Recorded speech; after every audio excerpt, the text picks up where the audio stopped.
Channel 5 presents Movies Till Dawn for your late-night entertainment. Tonight, The Deadly Mantis, starring Craig Stevens and William Hooper.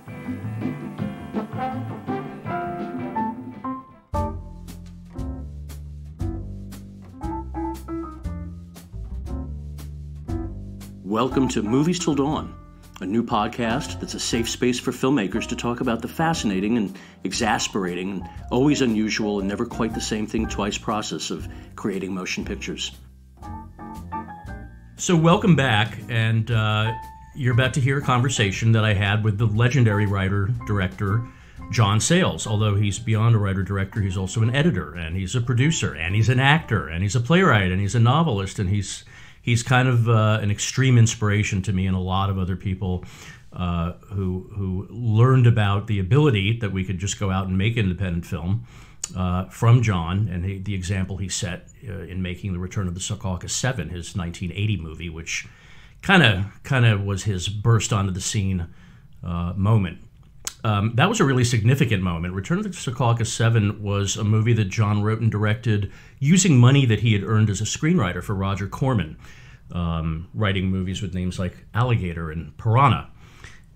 Prior to that, though, he had a very early and distinguished career as a novelist and short story writer.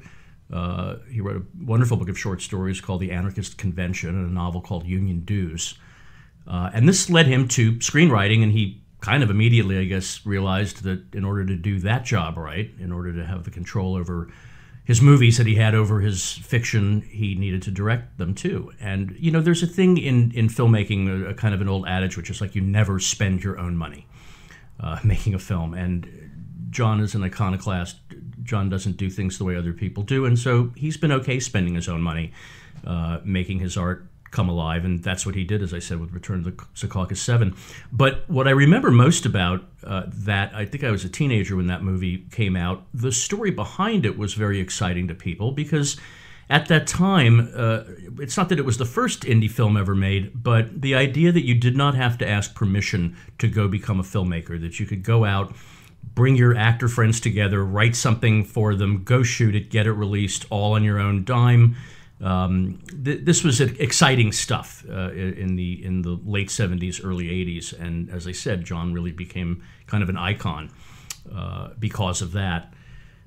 He's made another, by my count, 17 movies as a writer-director. Like I said, he also edits his own films, so he really is the pure definition of auteur. And I'm fortunate to count him as a friend as well as an early inspiration of mine. You know, he has the themes that run through a lot of his work are frankly proletariat ones, and there's a lot about social justice and progressive thought and fairness in society, and movies like Mate One and 8 Men Out and City of Hope and Sunshine State are, you know, they're sociological documents as well as being good movies. But the idea of the proletariat is very much alive in him as a kind of a workforce. John works a lot, and I've always found this very inspiring, as I think other people have in him as well. He's always writing something. He's always making or trying to make another movie. If he's not making a movie, he's writing a novel, or he's creating a television show. We had an evening with him at the Directors Guild a few years ago where he was interviewed by Griffin Dunn. And, you know, it's just, for him, it's every day. He talks about what he does, and yet it was such a kind of overwhelming and terrific amount of work that we were talking about that when the evening disbanded and people were leaving and going down the elevator and chatting, everyone was saying, you know, I got to get back home and get to work. I got to finish that script I never finished. I got to dig in and like pull that manuscript out that I was going to finish one day, because John just kind of inspires that. And he does it in a very, you know, very honest, eloquent, and unpretentious way. And I think unpretentious is another word I would use with John, which is, you know, again, it's part of his I would say proletariat work nature. It's just work. It's what he loves to do. It's his craft. You know, when we set up to do this interview, it was in Hoboken, where he has lived and worked in Hoboken, New Jersey, and I asked him to do it, and he said, yeah, let's, you know, come by. And I said, well, what would be a convenient time to do it? And he said, how about 8 a.m. on Saturday morning? I thought, well, sure. I never. That's not what I expected. I've never really had anyone else to say, like, yeah, come by early on the weekend morning and we'll do it. But again, that's part of what I realized, that, you know, he has a busy day. And I was just a small piece of it that day, but I was very happy to be part of it. So you're going to hear us talk about a few of his movies. These are like these other conversations that I've been posting. These are not life career overviews. And there's plenty out there of John if you're interested in more about his other movies. But I kind of wanted to just focus on a few of his movies that I think are important, have been important to me. So we do talk about Secaucus 7 and how that came together. We talk about acting and directing quite a bit because he's nothing if not an actor's director. And as I said, he's also an actor. We also discuss Lone Star, which is really one of his best-known works from the mid-'90s. A very powerful movie set in the Southwest, as a number of his works are. For a Northeasterner, he's very sensitive to and interested in the West, and in Mexico and in Borders, which is something we also talk about. And finally, we talk about 8 Men Out, his terrific baseball movie about the 1919 Red Sox scandal, in which he plays Ring Lardner, I believe. Yes, he does. He plays Ring Lardner, the newspaper reporter and great short story writer. So you'll hear us talk about this stuff and some more stuff. So enjoy part one of my conversation with John Sayles, which was recorded in July of this year, 2019.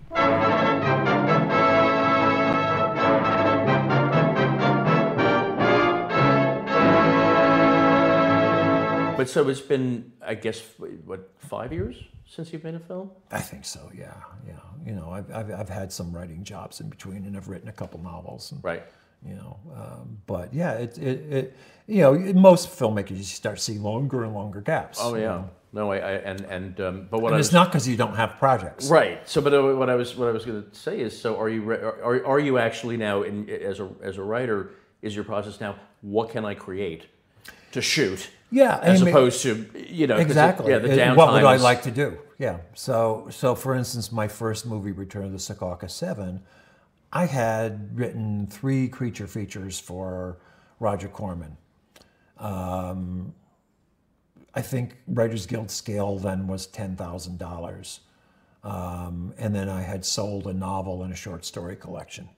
So I had $40,000 in the bank at one time. When is this ever going to happen again? You know, I'd been working in minimum wage jobs and working in a sausage factory for, you know, I was in the meat packers union, so I was making $4 an hour. And so when's this ever going to happen again? I should make a movie, you know. And so I knew a bunch of actors from working in theater who were really good actors. They weren't in the Screen Actors Guild yet. And I said, oh, I know a bunch of actors who are all turning 30. That's interesting. Oh, maybe I'll make a movie about people turning 30. Right. And we had, the Summer Stock Theater was up in New Hampshire, and we had always stayed in this ski lodge that didn't have any tenants in the summer months. And so I was paying, like, you know, per head $1.50 a night to put people up. So I said, oh, we'll shoot it in that town, and there's a theater there. We'll have a theater scene. And so we shot within a 5-mile radius for 5 weeks. I got 5 weeks out of it.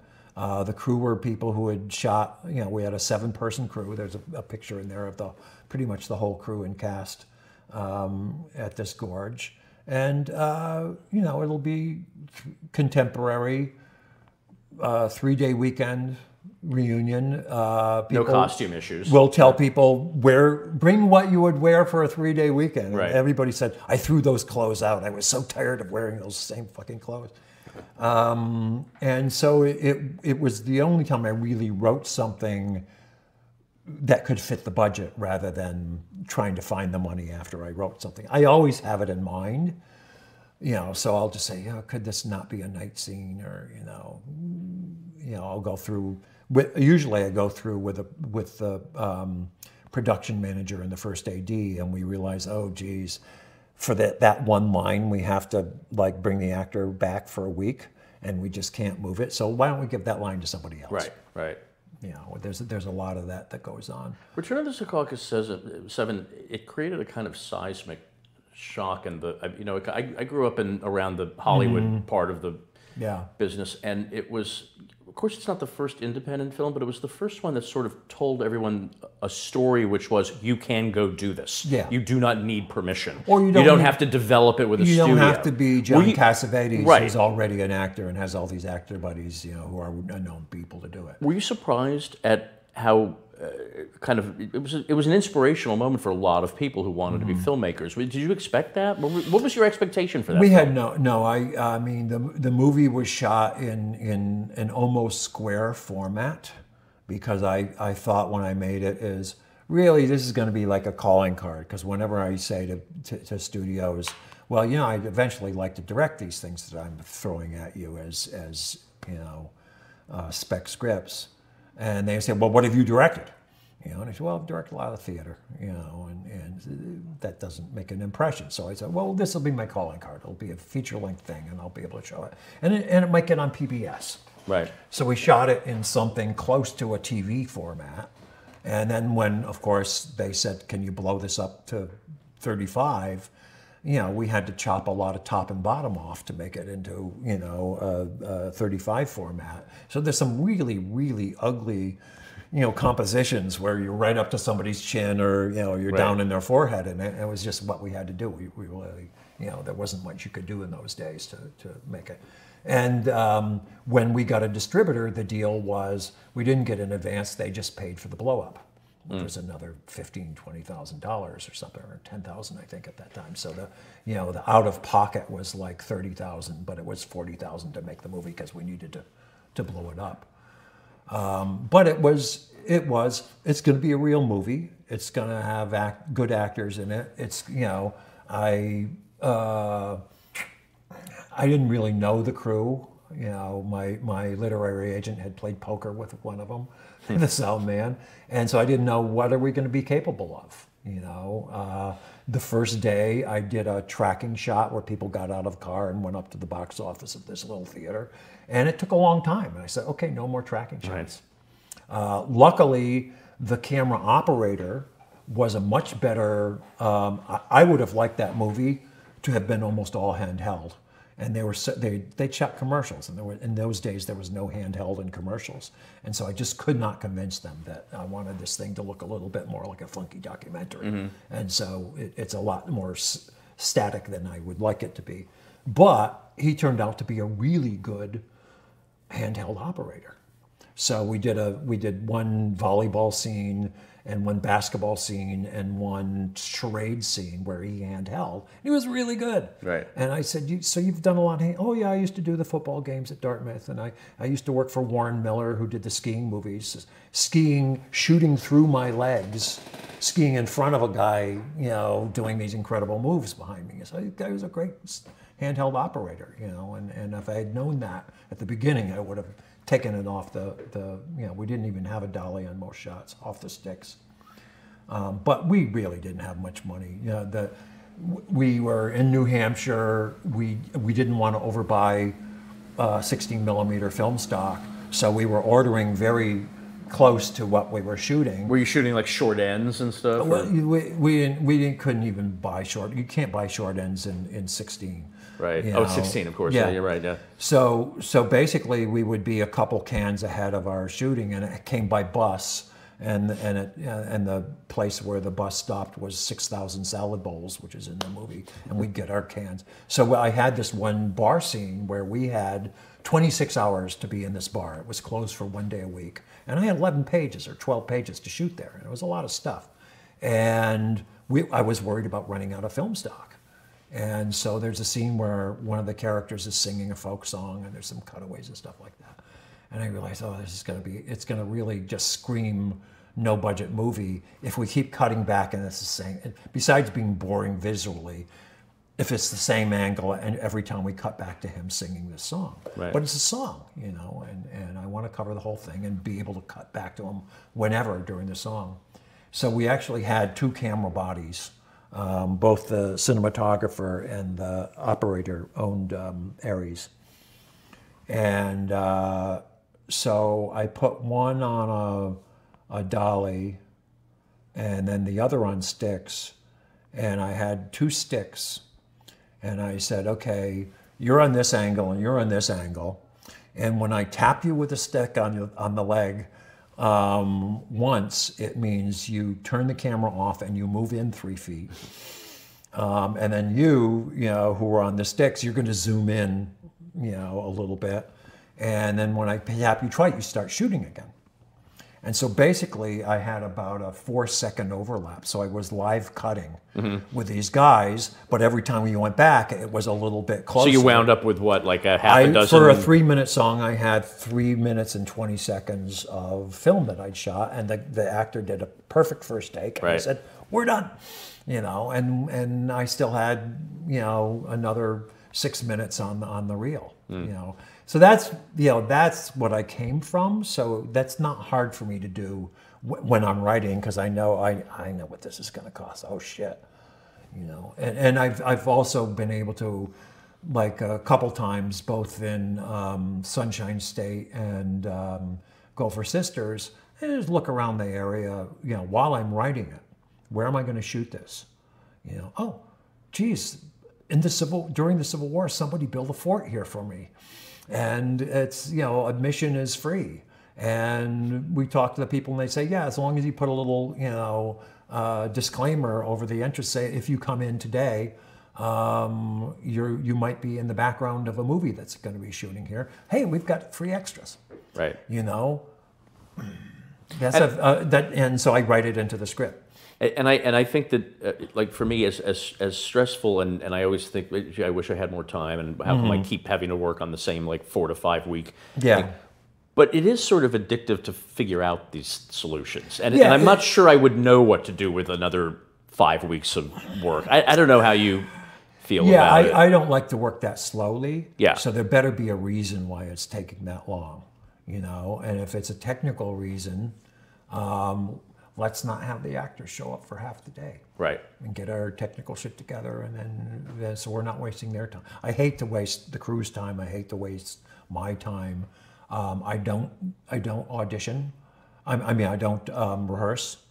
I don't have the actors come beforehand and do a week of, you know, discovery.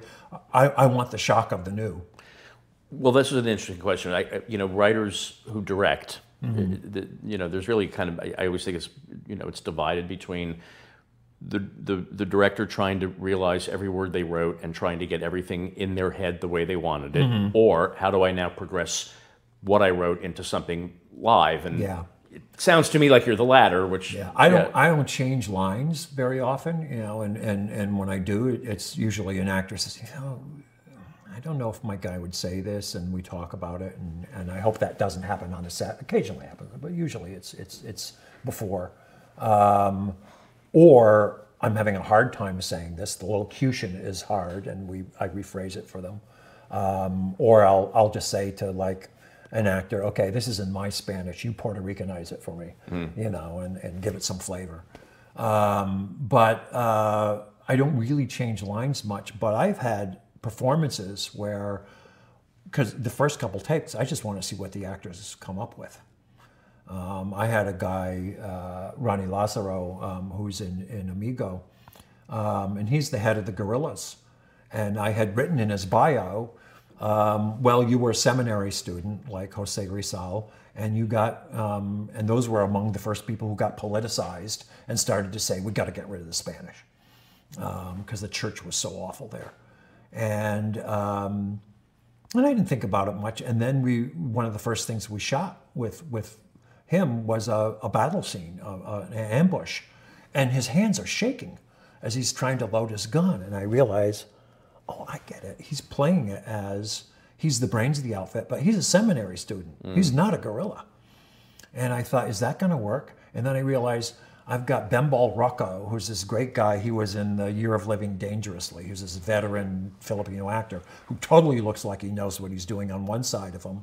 And, you know, this other actor, Art Acuna, who's playing a half Chinese psycho killer on the other side, he doesn't need to be that good at it. He's just got to direct these guys. He can be a seminary student.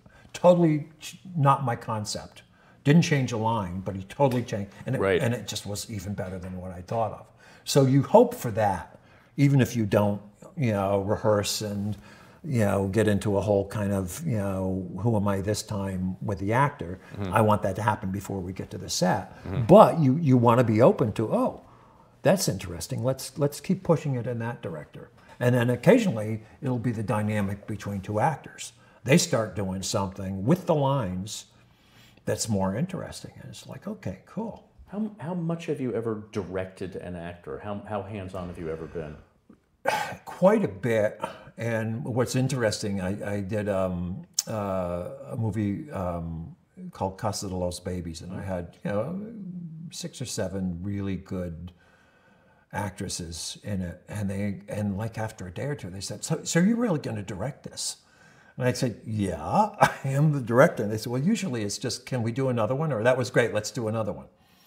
And these are all terrific world-class actors, but you don't teach people how to act.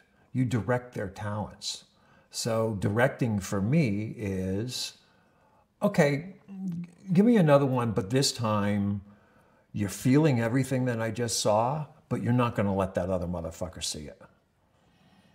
That's direction. That's a way to do it. You're not going to change a line. You're not going to, they can do that for you, but it's a direction. It's a way to go. Okay, it's a note. Yeah. And or it's you're losing. It's like being the Customato or one of those guys in the corner of the ring, and say, well, he's killing you with his left hand. You're a better fighter than that. Don't let him get away with that shit. And that changes the dynamic a little. In Passion Fish, I had Alfred Woodard and Mary McDonald, and I would never give them a direction together. I take one in one corner and the other in one corner, and then when they come back together, the dynamic had changed. The lines didn't change, but the dynamic had changed. So I direct quite a bit, but I don't teach people how to act. In Men with Guns, I directed people whose language I didn't speak. Well, I was going to ask you whether you spoke that language or not. I mean, it's so... Yeah, I mean, so I speak Spanish well enough, and these guys It's a very adventurous thing to do. Let's go make a movie in another language. And the guys spoke Spanish, but they were speaking in a Mayan language that I don't understand a word of. So the first thing is I said, guys, you translate this for me, and please have it really be the lines. Don't have it be this asshole director thinks we're doing his dialogue, but we're really not. And the funny thing about that dynamic was that the people, there were like 6 of them from this theater group, this Teatro Campesino group, who had started as doing puppet shows for Ralph Lee. And then they started doing things where you could see their faces, and they were actually very good actors. And but it's a village scene, and the village has been told we have to give up these people and kill them for the army, or the army's going to come back and kill us all. So it's like a village meeting for this heavy thing that they've been told to do. And so there's a lot of tension that I needed in the scene. And none of the extras spoke their language. They spoke a different Mayan language. So I through an interpreter, I in Spanish and this guy in Chol or whatever their language that the extras spoke, explained the scene. And people go, oh, and they'd never seen a movie before. But they were right on the border with Guatemala, and they had relatives who'd gone through this kind of shit. And so that was, oh, wow, that's heavy, And so at some point they have to do a vote, and they have to vote, yeah, we're going to kill the guys. And so I said, well, tell them when, there's going to be this final question of how do you vote. You tell them to wait until their first cousin raises his hand or her hand, and then do it. And then I said, until that one, that count 3 beats and then raise your hand kind of tentatively. And so all these people are first cousins to each other. Right. So there was this wonderful moment, and they were into the drama because the actors, the actors speaking this other Mayan language were so good and getting, it's life or death. And so they're ping-ponging their heads around, following the conversation that they don't understand, but they know what it's about. And then there's this, so what do we vote? And the one guy who's supposed to raise his hand counts and raises his hand and everybody looks around for which of my first cousins am I looking for? But the first guy had some, and so eventually everybody raises their hand. Right. So, another movie we made, Amigo, probably about half of the dialogue's in Tagalog. And I found a good guy who's a reporter, but also had written some screenplays, and I had him translate it into period Tagalog. Well, when I auditioned the characters, I didn't have them do it in English. I had them do it in what they were going to do. So I kind of knew what the scene was about, and it was interesting in that I could just watch them for emotion and not follow the dialogue, which is that, yes, when you've written the dialogue, it's a little difficult to distance yourself and say, okay, he dropped a line there, I didn't know if they dropped a line or not, but when there was a woman who came in and she only had 2 lines in the movie.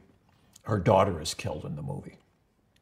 And I thought, how am I going to audition her? So I wrote, before she did her audition, I wrote like a 4-minute monologue by a woman who's talking about bringing her daughter to the hospital, and she thought she had a bad flu, and they took her into a room, and she never came out, never saw her daughter again. And I said, okay, I'm going to give you half an hour. Go translate this into Tagalog and come back and do it for me.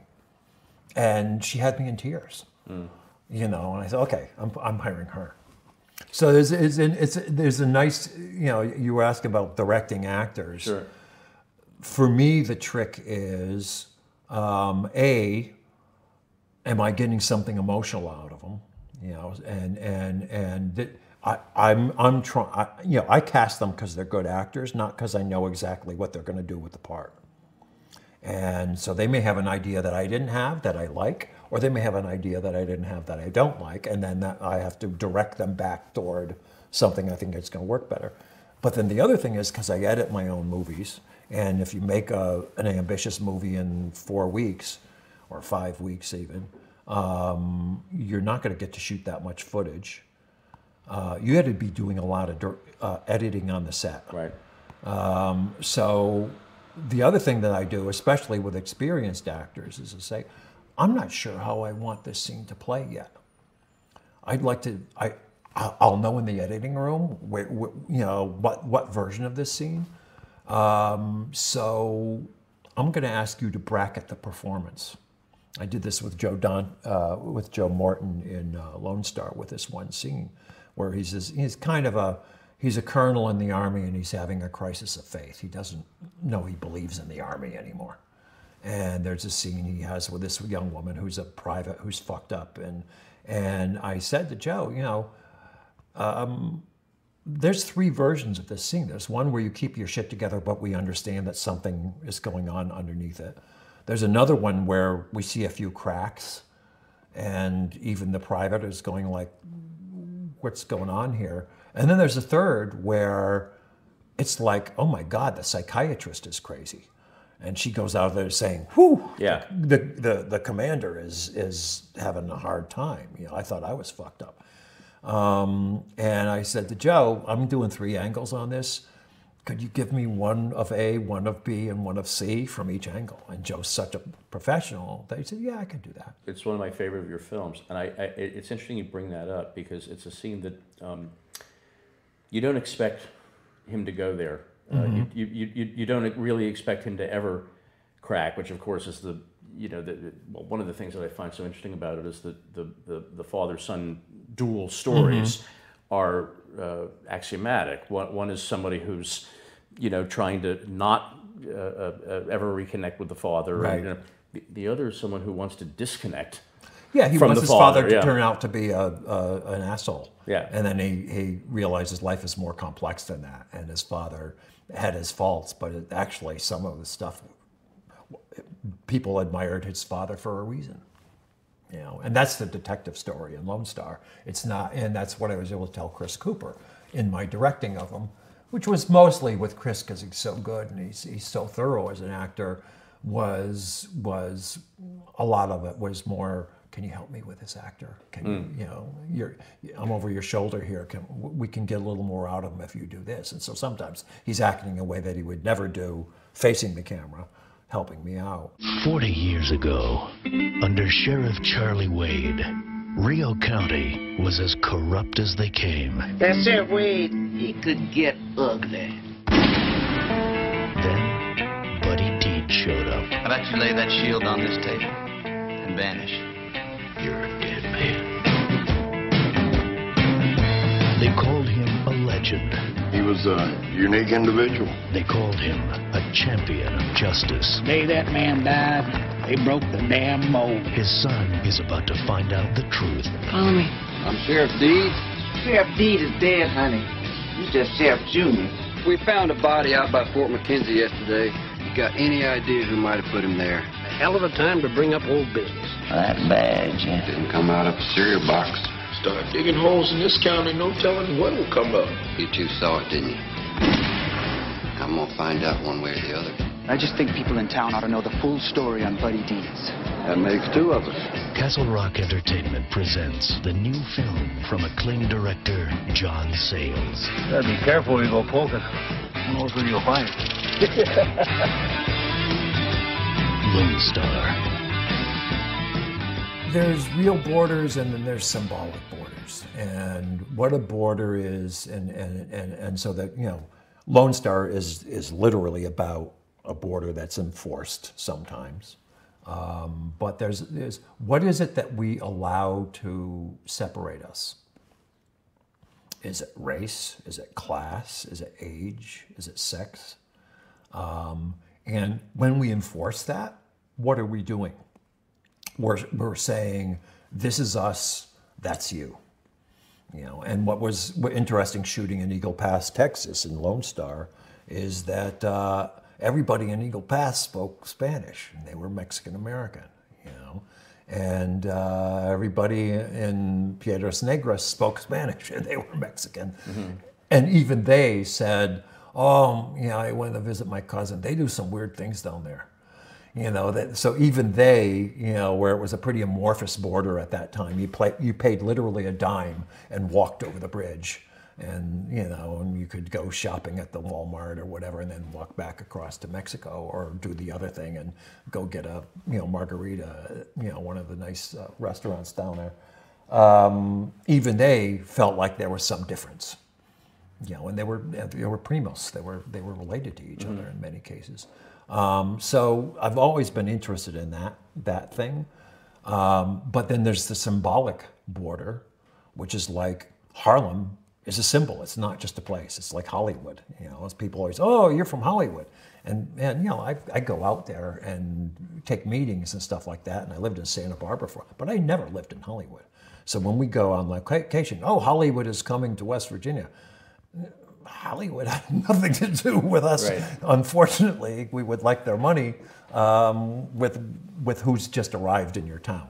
But it's a symbol to people. Mm-hmm. And so I'm interested in the power of those symbols. And then the wall. You know, when we were shooting Go for Sisters, we were right next to the wall.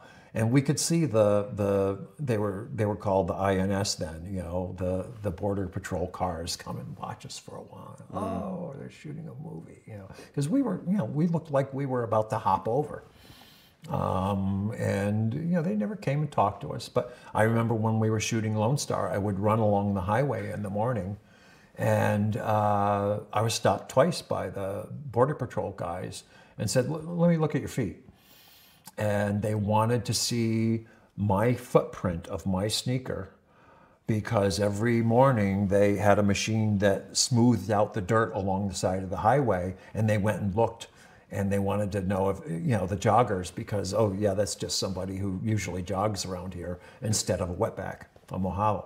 Wow. So even then, and that was like in the 80s, it was pretty heavy along there, and that changes your thinking. And if you speak Spanish and you look Mexican American, you're going to get stopped by those guys a lot more than if you're passed for a gringo. How long did it take to do Lone Star? What was your schedule? I think Lone Star was 6 weeks, maybe 7. And we were on location, but in a fairly small area. We went over to Laredo for one day, where it was about 98 degrees, and that was brutal. I didn't know that when we were shooting in Mexicali for Gopher Sisters, it was 117 degrees. And that app you can get on your phone said 117 degrees feels like 118. Gaffer's tape with the stick. Right. Things were sliding down. And how long did it take for you to shoot Christopherson and Matthew McConaughey out? We had Chris for I think 2 weeks, and we had Matthew. Matthew had only done Dazed and Confused at that point when we cast him. And I was looking for somebody who could kind of do a face-off with Chris Christopherson without getting out of his seat. And Matthew's he's from Uvalde, Texas. He knows how to wear the boots. And so he was like perfect for it at that time. And then he kind of got some other jobs, actually, right while I think he went away for a day and auditioned for something and came back. So he was around for a couple weeks.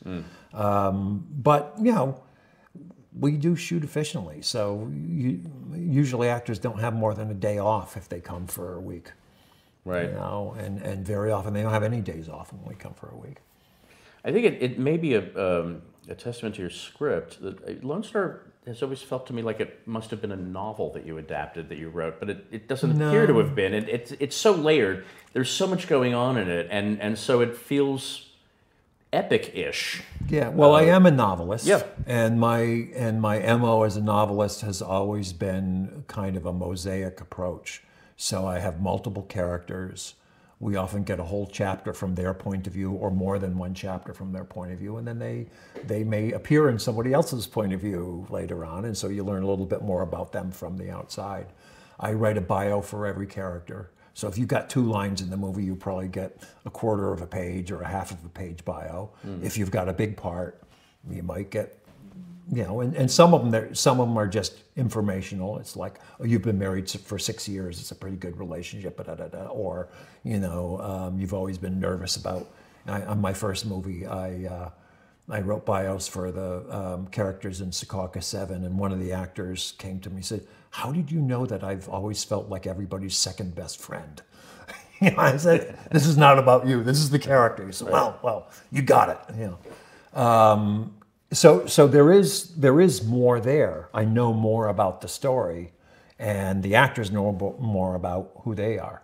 In the case of, I remember for Gopher Sisters with Marcia Gay Harden, I wrote a stream of consciousness from the character's point of view, about 3 or 4 pages, because she's a sociopath, and I figured, well, this might help her, just how this person thinks. Yeah. But sometimes it's a little more informational. So yeah, I kind of know more, but then the movie it's kind of like when you go in the editing room, you have a new universe. The possibilities are now limited to the footage that you have. Right. And so the movie that you had in your head when you started out may no longer be possible. Hopefully, there's a better movie. And I always find it's strange, but the movie, when you're editing, it starts to tell you what it is. Yeah, I mean, I write them. I'm doing editing on the set and everything. They don't change that much, but tone changes. And every once in a while, there's a whole scene. I played a border guard in Lone Star. I was in 3 scenes, and I realized editing it. Oh, I don't need these. In fact, one of them's a little confusing. So I'm the only character who got cut out of the movie. I wasn't bad either. The scenes were fine. Yeah. They just weren't needed. So it's easier to explain to yourself why you cut yourself out of the movie than to an actor. I hate cutting actors out of a movie. Sorry, you didn't make the cut. And it's only happened a couple times, but every once, I'll come in and I'll only have about, if I did an assembly, it's like a 2 hour and 20-minute movie, and I'll cut it down to a 2 hour and 5-minute movie. So and that's usually just trimming and tightening scenes. Your movies tend to be right at that 2 hour. Yeah. 2 hour and which is and of course your pacing is very deliberate and unhurried and depending on you're the not movie. Worried about it really. And I always find that very admirable.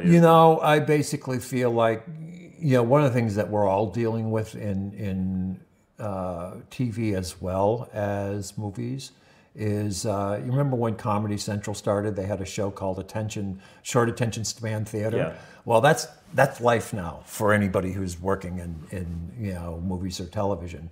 There is this perception that people need to be stimulated every few seconds, or you're gonna lose them. And I always just feel like, you know what?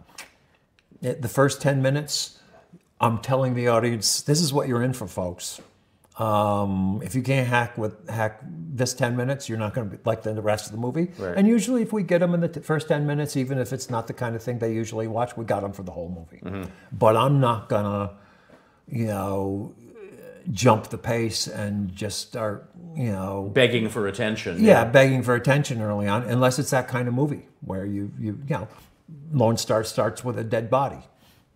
But it's not like a shocking dead body. There's actually kind of a long conversation between these two army guys. Right. And, oh shit, there's a skull here, and then the credits come up. Well, as your own editor now, I didn't realize that you hadn't edited all of your films. Yeah, there's 3 that you didn't. I think, or Sonia 4 Polanski cut a couple movies. She cut Baby It's You and Mate One, and then John Tintori, who later ran the graduate program at Tisch at NYU, and started as a gaffer for me.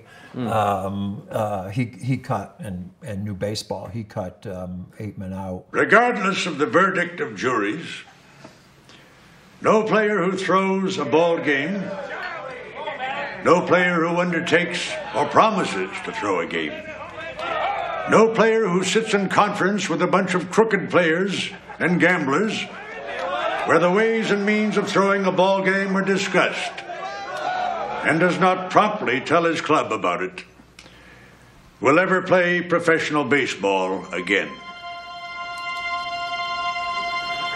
The studio just didn't want me to cut it, and so I said, I'd like to use this other guy. And John at least really knew baseball. So I said, look, here's the thing is, we've got this stadium for a certain amount of time. I need to know that I've got everything I need. So it was great to have an editor on that one, cutting all the baseball sequences while we were shooting. And then I said, and then just give me, maybe little shots and maybe big shots. Give me a shopping list of what we need. And so before we left, we had a half a day can we get a shot of a guy sliding into second base because he almost got picked off? Can we, they were mostly little insert kind of things, but they were really useful when we came to put the movie together. Yeah, so I just did this baseball movie, and it was such a pain in the ass shooting the game, the games. It was so much work. My DP was very good about making sure we got everything. Yeah. I was exhausted by it because whenever you thought, and we didn't really fully shot list it either. We went out there, we kind of went out handheld and said, let's get this. But what I found so frustrating is whenever you thought you had something, you realized you needed 3 more things to properly express it and cover it. Yeah. So every one shot was really 4, which meant like the 10 setups really were like 30, Yeah. Well, I storyboarded the baseball in 8 Men Out 11 years earlier. And I used those storyboards and basically just the width of the lens changed. And so there were days when we got 80 setups. And because I knew, first of all, there was a lot of baseball. About a third of the movie is baseball, and you need angles to tell the story. If you watch the World Series, they've got 20 cameras, and they have a whole, cut to the manager spitting, and cut to this, and cut to the guy taking a lead, In a regular game, they maybe have 4. Right. You know, but I wanted the kind of 20 camera thing and people in the stands and all this kind of stuff. So I had storyboarded, and I was able to do that because the newspapers in those days, when I went to the library and looked up the Chicago papers, they didn't just do a box score. They told you what happened to every batter, grounded out to second. Well, the blocking doesn't change. It's always 90 feet from home to first base. And then you take this angle and you go to second base. And the left fielder's always in left field. And, you know, so you know where the people moved. So the blocking is there. I'm not going to change. You didn't have to make anything up. Exactly. So it's just, how do I cover that? And the big question was, this is before CGI. We didn't have much money for extras. And so every morning, the first question was, how many extras showed up today? And I had gone around with Bob Richardson, the cinematographer, beforehand, and we walked with a viewfinder around and said, okay, if we're on third base shooting toward first across the pitcher's mound, and we had PAs to move for us in the stands, how many seats do we have to fill so that we don't have empty seats at the World Series? So I had a whole chart saying, if we only have 50 extras, we're shooting with 100 millimeter. Right. Yeah, and we're not panning. You know, we had one day when we had about 900 people, and I was able to pan once in the whole fucking movie. Right. It was really a pain in the ass, but we knew it beforehand, so we kind of knew what we were doing. So having the storyboards, I realized, well, I need so many shots from over the shoulder of a right-handed pitcher, you know, pitching toward home. Well, home games, you know, White Sox are in their home uniform, you know, and we changed the look of the stadium for the Cincinnati Stadium, and then they'd be in their away things. I need 27 shots from over the pitcher toward home for all of these games. So we just stick the camera there, and we'd run pitchers and catchers and batters in there, and you know, we'd do like 27 setups in an hour. Do you think that you would do it that way again, given that that was, you're shooting 35, the equipment's more complicated to move around? In other words, if you're out there shooting looser and digital, and do you think you would have the same approach? Yeah, I do. Yeah, I think I'd have the same approach, except we'd have CGI and we'd be able to use wider lenses. You know, and then you know the players have to do what they're supposed to do. So you know, I told DB Sweeney. DB was playing Joe Jackson, who threw right, bats left. And DB was a very good baseball player. I think he went to college in a baseball scholarship. And he grafted onto some minor league team and took batting practice left-handed for a month before we started. So I said, so you think you can hit a triple? And he said, yeah, it'll take a while, you know, if I get a good pitch. And I said, so I want you to hit a triple without a cut. So I'm going to start the camera behind the plate. You're going to hit one in the gap, and we're going to meet you at third base.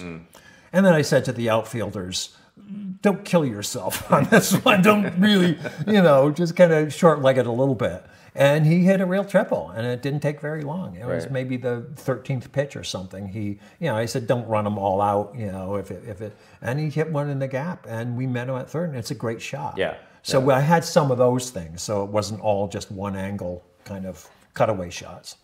Now, you just said that 11 years earlier you had planned all this. Yeah. So if I do that math, it sounds like this is before I was in the movie business. That's what I was going to say. Yeah. This is before you even made... Yeah. You weren't even in the movie business yet. Yeah. So when did 8 Men Out become something that you passionately wanted to... Well, I always wanted to do it. I mean, I always... You know, I certainly grew up watching more TV and movies than I did reading books.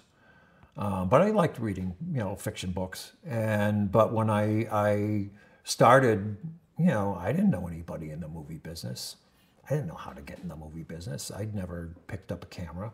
So I thought, oh, it'd be cool to work for the movies.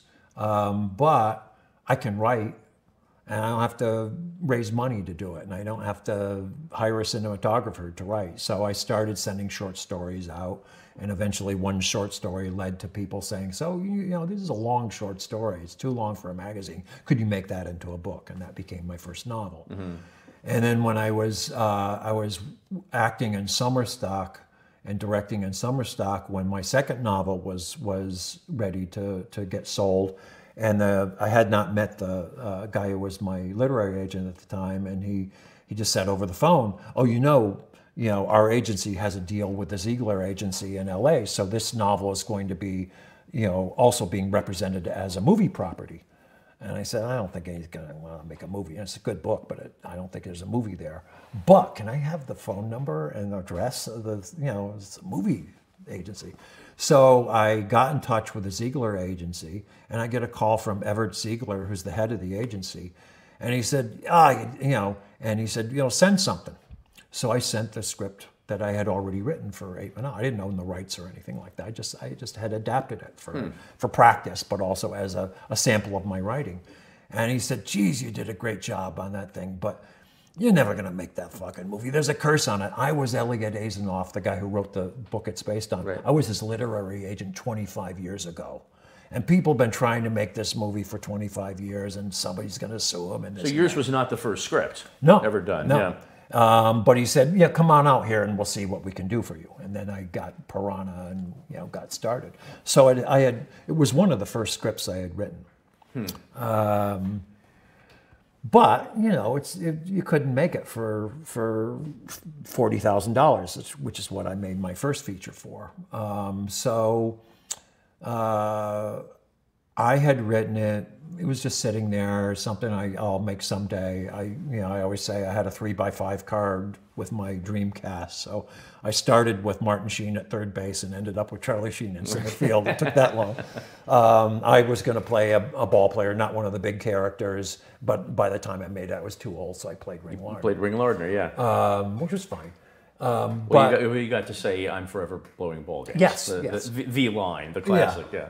But so it was there, and then I get a call after I'd made Secaucus 7 from Mid Sanford and Sarah Pillsbury, who were just starting out as producers, and they said, "Well, you've made a movie, and we'd like you to consider directing this thing, 8 Men Out. We just ran into these Texans who have an option on the rights to the book."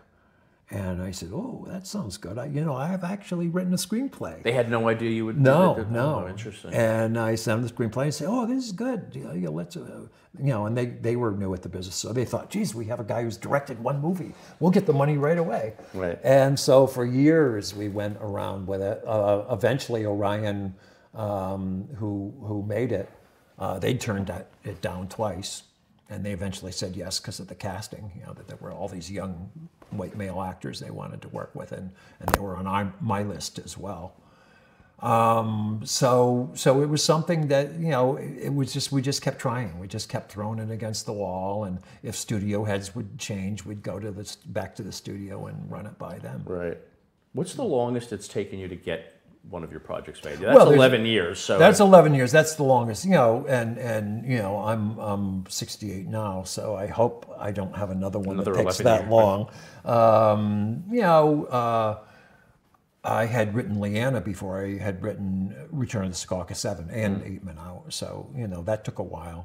There's things I haven't made that I'd like to make someday. So. Well, that was my next question: is how big is the pile that you're? I've got 5 things that I'd really like to make. That I read them over every once in a while and say, "Well, that would be a really good movie." I don't think one I've given up on called Jamie McGillivray.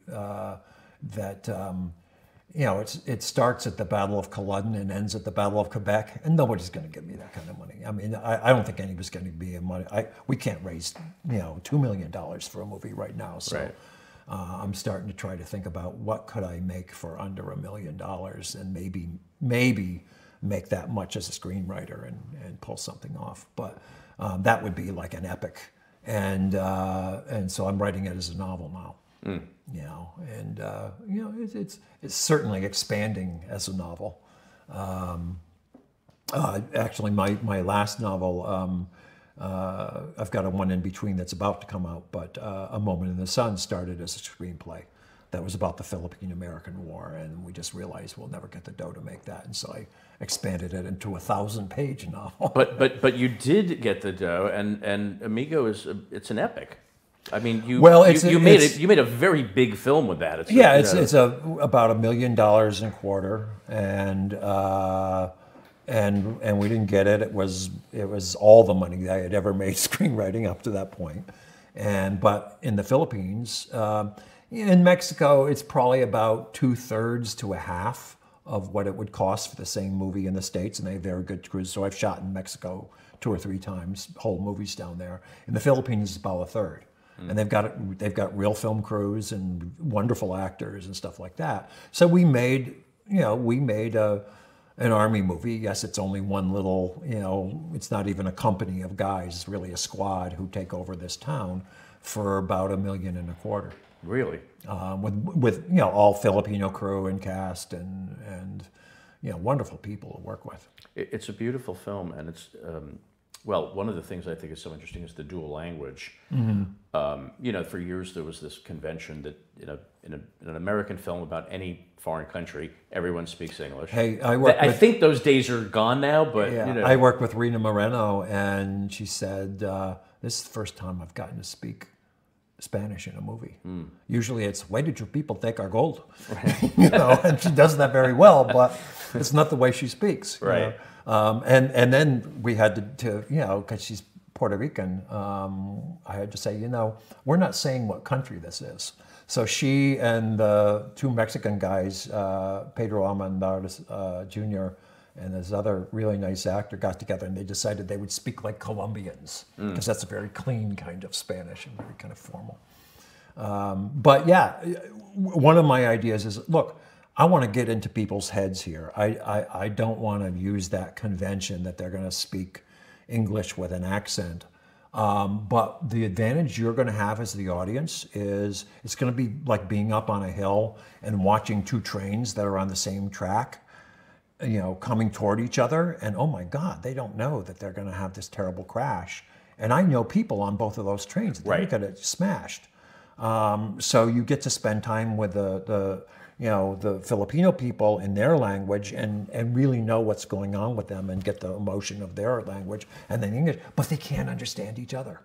But something that the characters don't know. Which is what makes it so unusual, really. Yeah, it's a different 2 sides tension of the same... and you're reminded of it. Oh, that's right, they can't speak each other's language, and they're misunderstanding each other.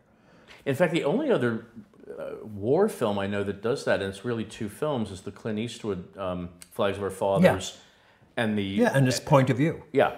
And taken together, it's the first time you've ever really thought of what was the Japanese side. Yeah, occasionally it's never half and half though. Occasionally you'll get the German speaking real German with subtitles or whatever. Right. But usually, I think they did that in Patton. And it worked well, but there was just really not that much with the Germans in that. So it's, unfortunately, I think the statistic is, with a few exceptions, less than 2% of Americans will go to a subtitled movie. So you've put a ceiling on your movie, so it better be like $1 million and a quarter if you have any hope of making your money back. Hombres Armados is another one. There's a little bit of English in it, but it's basically in Spanish and about 3 different, native languages. And so when you go to get that film financed, and obviously it's full disclosure, how do you explain to someone why it's necessary to do it this way? The movie doesn't work otherwise, is how you say it. And guess what? This is Hombres Armados is about $1 million and a quarter.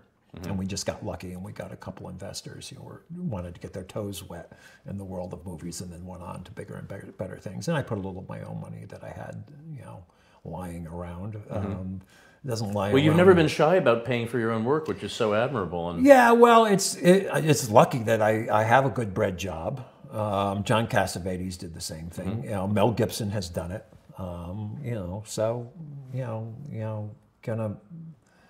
You gotta walk the walk. I don't make as much money as I used to as a screenwriter. Nobody does, I don't think. And so now, if I have to think about financing my own movie, I was telling you before, I have something. Man, I think I could shoot that in 3 weeks. If I could shoot, 64 locations. for less than $1 million in Los Angeles in 4 weeks. What if I wrote something and there was really only one location? Yeah, one room, one house. I could probably do that in 2 or 3 weeks, and not have too many people visit. My problem is, it's like I often think in multiple characters, and then all of a sudden you got a lot of people around. But if I could limit the number of people, so this Western we want to do, is a chase, and so we it's called I Pass This Way, based on a book written in English called Paso por Aquí, that was in the Saturday Evening Post in 1926. And how did you find that? He's just a classic, Eugene Manlove Rhodes. He was a cowboy turned writer. He's a classic Western writer. And I used to read, there's some really good Westerns. Elmore Leonard's Westerns are terrific. I read that stuff before I read any of his detective stuff and his thriller kind of stuff. And a bunch of them got made into movies. Hombre is based on one of those, and the 3:10 to Yuma, the Glenn Ford, and the Russell Crowe. That's Elmore Leonard. Yeah, and a terrific writer.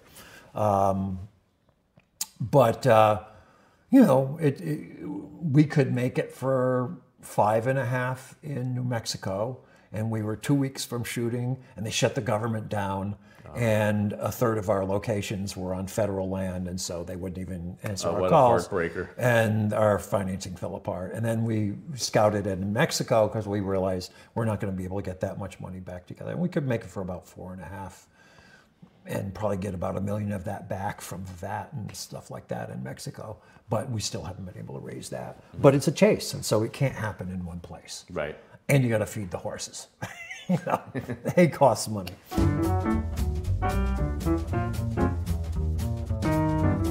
If you enjoyed listening to Movies Till Dawn, I'd love to hear from you. You can email me at moviestilldawnpodcast@gmail.com. You can access these conversations at iTunes, Spotify, TuneIn, Stitcher, Google Podcasts, SoundCloud, YouTube, as well as our website, moviestilldawn.transistor.fm. If you'd like to see some videos pertaining to the guests of each episode, please visit my blog at moviestilldawn.blogspot.com. And please feel free to follow me on Twitter at ReelRDEF. That's ReelRDEF. All interview material and audio clips are covered by the Fair Use Copyright Act of 1976, in which allowance is made for fair use for purposes such as criticism, comment, news reporting, teaching, scholarship, education, and research.